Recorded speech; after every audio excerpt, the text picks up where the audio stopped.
I've been here for 18 years in South Florida, and I've never met anyone, one person, that's done so much for the Elks, for the Moose, for the American Legion, for the VFW, and for the Eagles. And ladies and gentlemen, it gives me great pleasure to introduce one of the most compassionate, happy, and contributing person that I've ever met in my life, and I'm 73, Mr. Fred Hubert.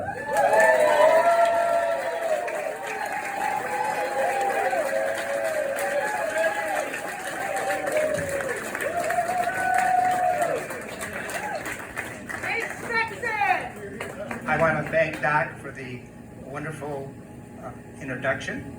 And I want to take this time to thank everybody at the VFW, all the volunteers, all the people that cook the food, put the tables together, the bartenders, and everyone. What a wonderful job you've done today, and I thank you very much.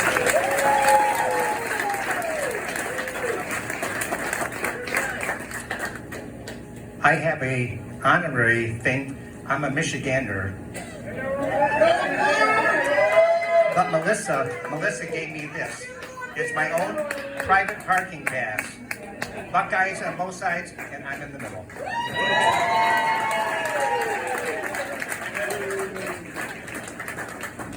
I want you to know it is my honor and my privilege to talk to you people today about my wife's burial.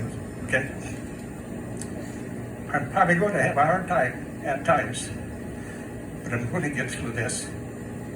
It's not very often that the husband or wife has the opportunity to address people like this. And I have been at many celebrations at the VFW for all my friends. I never thought in my lifetime I would be doing this for my wife, Marilyn. Wonderful, wonderful, wonderful, wonderful person.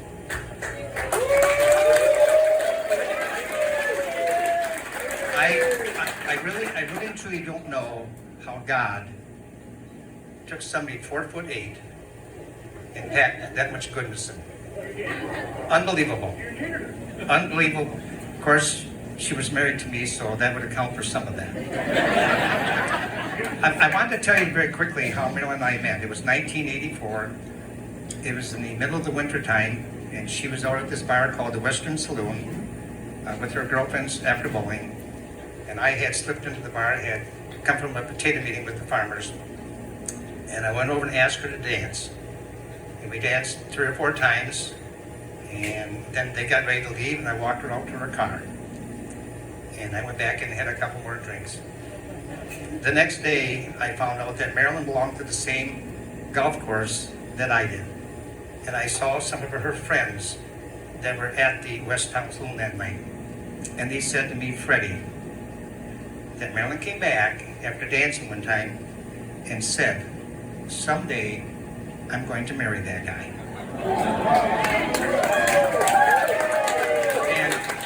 And 6 years later, we were married. Then all of her girlfriends said to her, boy, Marilyn, you got the big fish in the pond. And I said to them, I got the nicest fish in the pond. Marilyn loved golfing, and she liked a lot of sports. She was into motorcycling, she was into snowmobiling, she was a good dancer, she was a good cook. She was a wonderful, wonderful soulmate, my wife, my lover, my best friend in my entire life. But golfing was her thing. So one year at Hunter's Ridge, she decided to take a lesson. And she went and had the lesson and came back. And I says, well, how did that go? She said, pretty nice. I says, well, what did RJ show you? She says, well, he showed me to hold the club. And then he says, you take the club, you sweep the grass, you turn your ass, and then you point your little toot-toot towards the hole. And I said to her, he said what to you? Today, you would be fired talking like that. It was a great time. It was a great, great time. Marilyn had a son, Michael, and I have a daughter, Amy. And Marilyn's son, Michael, throughout the year, Marilyn would cook chocolate chip cookies and then mail them parcel post. I got to the point, I said to Michael, why don't I just send you a $100 check? You buy all the cookies you want. Okay? Dozens and dozens. He says, you know what? They wouldn't be the same. So Marilyn was very, very good to Michael and very, very good to my daughter. Michael and Amy, there's two gentlemen in this crowd. One of them is Dennis Bollock. And Dennis Bollock and Marilyn became very, very good friends. To the point where Dennis told Amy and Michael that he's part of our will. And they laugh about that. The other day I was sitting at the bar with David Boot, and my daughter called. And I said, hi, Amy. And I gave the phone to David, and David hollered into the phone, hello, little sister. And my daughter says to me, is he like Dennis? Is he in our will too?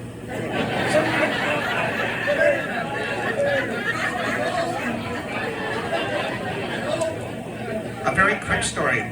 Even my ex-wife liked Marilyn. Everybody liked Marilyn. I went back to Michigan this year for 2 weeks, and I told my daughter, August 22nd is your birthday, and I'm going to invite you and your mother. I says, one stipulation, she has to get on the bar stool, because I will not sit in the booth or a table. She says, Dad, I don't know. Mom's gained a lot of weight. I says, well, she's got a month. She can go practice at the bar, she can go to the gym, she can do anything she has to. But she either sits at the bar or she sits by herself in the booth. Time went by, Amy's birthday came, I got to the bar early. They walked in, my ex-wife Patty jumped up on that bar stool just like nothing, and I congratulated her. And then I told the guy at the door to frisk you. And she said, why? It's because I thought you might have a gun, you're going to shoot me. So as time went by, more drinks, more laughing, me drinking more than them, which is not unusual. And all of a sudden I said to Patty, you know, Patty, in 1959, you broke my heart. And she said, Freddie, how did I do that? I says, well, I was getting ready to go to Eastern Michigan to play football and baseball. You were going to go to an all-Catholic school in Grand Rapids, and you said to me, I want to date other guys other than you. I said, you actually broke my heart. And she said, well, I'm really sorry about that. I said, don't feel sorry. I said, because I got even with you. And she said, well, what did you do? I said, first of all, I divorced you. And then secondly, I bought your dad's company.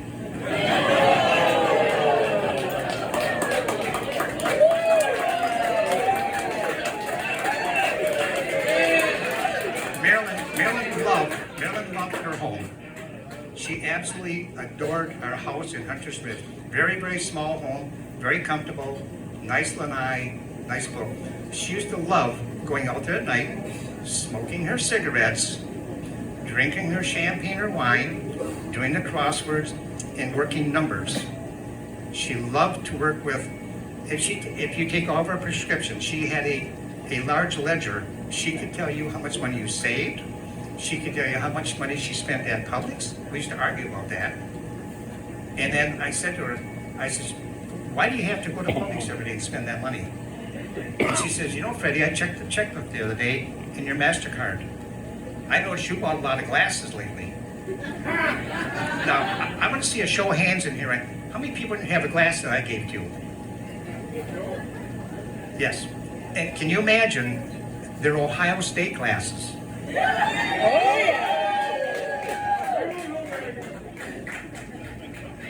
One thing I noticed about sitting on the lanai, which I still do that night, I'll get a bottle of champagne and a dozen shrimp cocktail, and I'll sit there, watch television, maybe have a little conversation with Marilyn.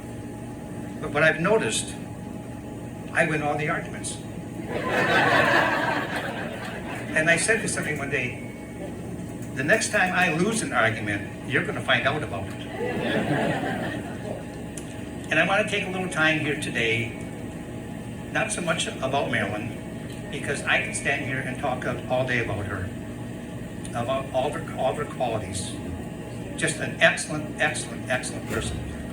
In my lifetime, I don't think I could ever find somebody like that. She was the most perfect person. Clean house, cook. She would actually get out on her hands and knees with a toothbrush, and clean the grouting of our tile. And I thought to myself, and she cleaned her own house, which I thought was very, very nice. But there are some people in the room today that I thought I have to acknowledge because of Marilyn. And I'm going to start with Spuds and Anita. And Spuds and Anita were very, very good friends with Marilyn. Marilyn loved to come in here and get on the football boards. Next would be Wayne and Audrey Gentry. We met Wayne and Audrey one night at the Outback. And then the next week we went to the British pub, and from the British pub we went to the Eagles. They couldn't play the card game, but they could do the 50-50. So Audrey put some money out and won the 50-50. And I'm sure it was well over $200. Perfect. She got to the point with the 50-50 at the Eagles. They had their own seats they would sit in. They had people go in and take their seats away so they couldn't sit in their lucky seats. That didn't even faze Audrey. She won time after time after time after time.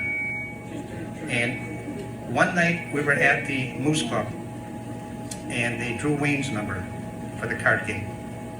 And Wayne was sitting at a table with a whole group of people, and they had decided that number 5 was the number he should pick if they draw his number. So that was their assessment. As he's walking up to pick the card number, he walked past me, and I said, Wayne, number 6, which is June, that's my birthday. He went up there, pulled number 6, and won $7,000. And Wayne Gentry and I are the best of friends today.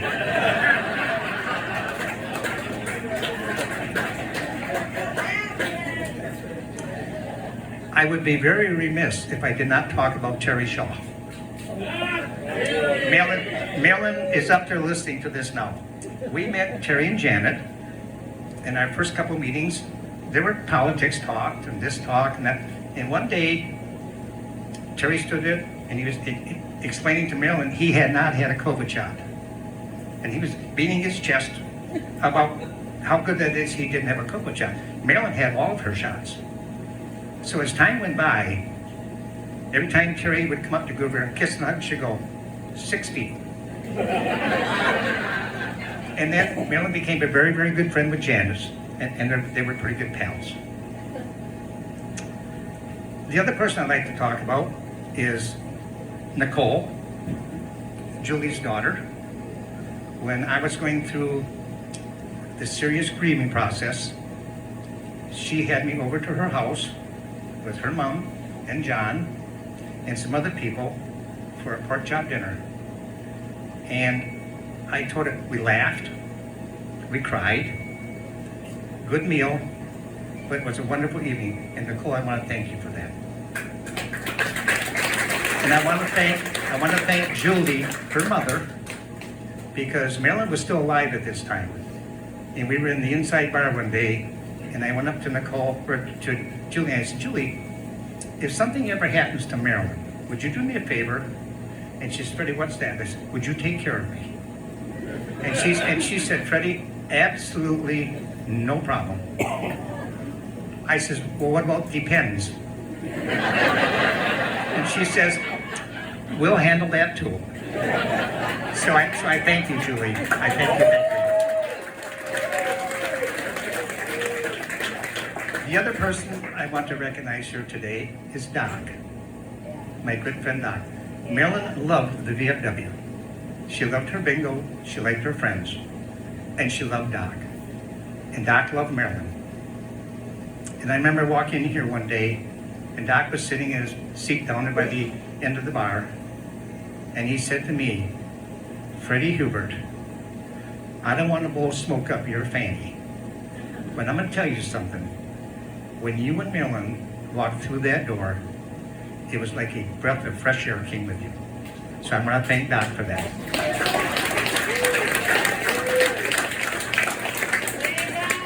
I also want to talk about Mr. Michael Price. I think Michael only met Marilyn twice. And one time we were at a doings out here, and his wife Carol introduced us. So she got to meet Mike. On the way home, Marilyn said to me, "What an absolutely handsome young man." So Michael, hats off to you. And we got to know Carol because Carol was serving sliders on Sundays. So every Sunday we would get a chance to visit with her and became pretty good friends with her. And I have to tell you this, okay, on November the 19th, last Sunday, at 9:30 Mass at St. Leo's, they had a Mass for Marilyn that was given by Jim and Nancy Cito from Hunter's Ridge. The lector actually stood there and announced the congregation, that's a pretty good sized church, that this Mass intentions were for Marilyn Hubert. And my heart about God, to hear her name mentioned to the entire congregation, I thought that was absolutely awesome. After church, I went and had breakfast, went to the Moose, ran into Wayne and Audrey, and Audrey said to me, "Freddie, there was a person from the VFW at that 9:30 Mass." And we didn't talk too much about it. Monday night, which was usually a shuffleboard night, Dave and Jane told me the other night they were in church for that 9:30 Mass, and this nice young lady came up, and they knew her from the VFW. And so they got talking about, "What are you here for?" "For Marilyn Hubert's Mass." And then David told me, he says, "Freddie, that lady had on a navy blue dress, high heels, and she was absolutely beautiful." And that lady was Carol Price. And I thank Carol for her thoughts and her prayers.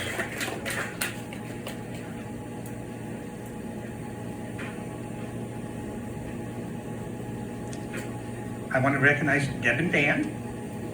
They've become friends of mine from the Legion, and you've helped me through so many bad times, and I appreciate that very, very much. And Pam and Steve, my friends, have been very, very good friends and very nice to Freddie Hubert, and I really appreciate that. I have a friend here today from Hunter's Ridge. His name is Des Lean, who is standing way back in the corner with the blue shirt on. Des Lean's wife, Elizabeth, passed away a few months after Marilyn did. Marilyn and Elizabeth were very, very good friends. They were notorious smokers. If you saw their golf cart going down the fairway, you would think it was on fire. Sitting at that same table is a very, very, very dear close friend of mine, Jim Swass. I've known Jimmy since '98 when we first moved in down here, and I know Jimmy lost his wife, and we went through that with him, but Jimmy has been a very, very good friend, and I thank you, Jimmy. Another gentleman sitting right behind Janet here, his name's Bill Chaffin. Bill Chaffin lives in Punta Gorda, and his brother Jerry and I played a lot of sports together, high school and college. We were inducted into the Alpena Sports Hall of Fame up in Alpena, Michigan. And somebody said to me, "Boy, that must be a pretty good honor, be voted into a Hall of Fame." And I said to them, when the graduating class only has 10 people, it's not too hard.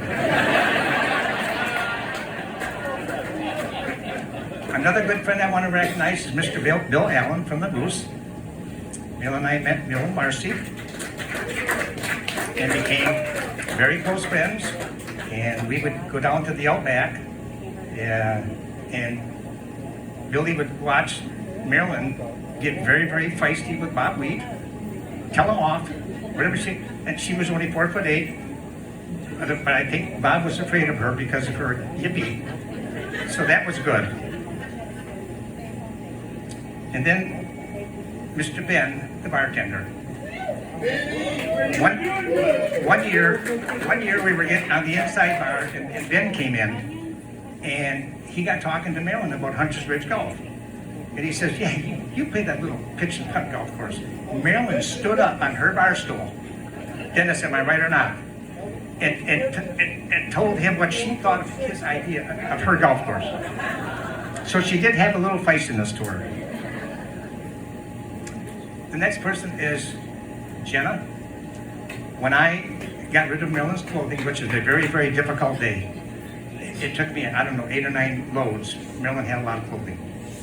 But as I went through that piece by piece by piece, and I found some polo and some Tommy Hilfiger sweatshirts that were like brand new. And I gave them to Jenna. And she says to me every time I see her, how much she loves those, and she looks absolutely adorable. So I thank you, Jenna. The next person, and this is probably going to be the last one that I recognize here today. Her name is Beth. She's sitting right here at the bar. When I came in today, I gave her a nice green glass because her husband passed away 2 years ago, and he loved Michigan State. His name was Bert. So I've been saving that green glass, so when you came back here, that we could give it to you. And I'm glad you like it.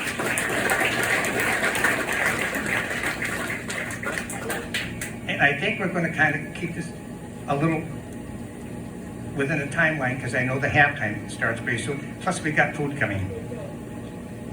But I want to tell you about my wife Marilyn.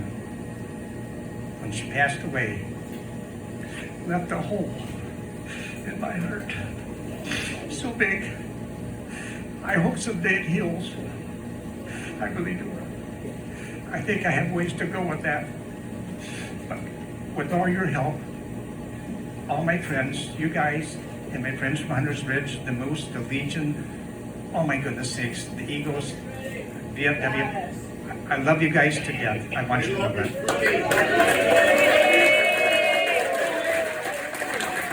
And now I'm gonna close this with some words that I said at Shakini's funeral parlor. Now, some of you people in the room were at that deal. Shakini funeral parlor was not prepared for the crowd. It was standing room only, out of chairs. Some people actually had to stand outside. But I remember saying to that group that day, today I do not cry tears of sorrow. Today I cry tears of joy, because Marilyn would be so joyful and happy to see you people.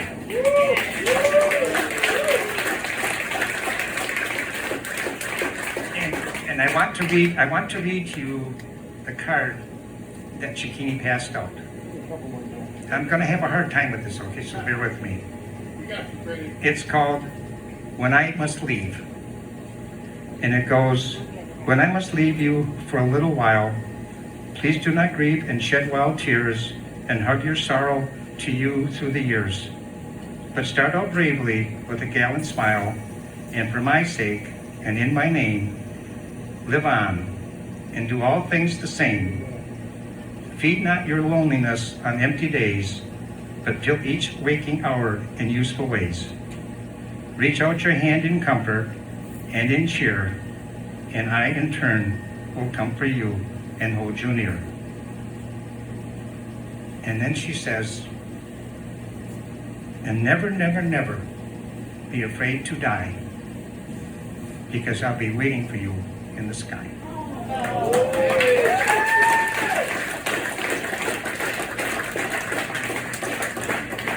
And now, I would like to have you people raise your glass, and we'll have a toast for Marilyn. And this toast goes like this. To Magoo, Marilyn, the love of my life. Enjoy your ride on Angel's Wings. We love you. We miss you. Farewell until we meet again. And I want to thank all you people for showing up today. That means a lot to me.